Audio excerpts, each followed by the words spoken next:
কখনোই মনে করবেন না যে আমার মতো গুনাহগার আল্লাহ শুনবে না, তাহলে কিন্তু ইমান নষ্ট হয়ে যাবে। আল্লাহ গুনাহগার একটাও শোনে। কখনোই মনে করবেন না যে এত চাইলাম আল্লাহ দিল না, তাহলে কিন্তু আর আল্লাহ দেবে না। হাদিস শরীফে আসছে যে বান্দা যখন হতাশ হয়ে যায় অথবা বেসবর হয়ে যায়, তখন আল্লাহ সেই দোয়া আর কবুল করে। কখনোই মনে করবেন না যে আমার মতো গুনাহগার আল্লাহ শুনবে না, তাহলে কিন্তু ইমান নষ্ট হয়ে যাবে। আল্লাহ গুনাহগার একটাও শোনে।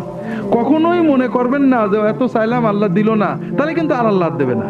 হাদিস শরীফে আসছে যে বান্দা যখন হতাশ হয়ে যায় অথবা বেসবর হয়ে যায়, তখন আল্লাহ সেই দোয়া আর কবুল করে। কখনোই মনে করবেন না যে আমার মতো গুনাহগার আল্লাহ শুনবে না, তাহলে কিন্তু ইমান নষ্ট হয়ে যাবে। আল্লাহ গুনাহগার একটাও শোনে।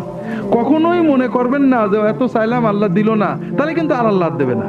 হাদিস শরীফে আসছে যে বান্দা যখন হতাশ হয়ে যায় অথবা বেসবর হয়ে যায়, তখন আল্লাহ সেই দোয়া আর কবুল করে।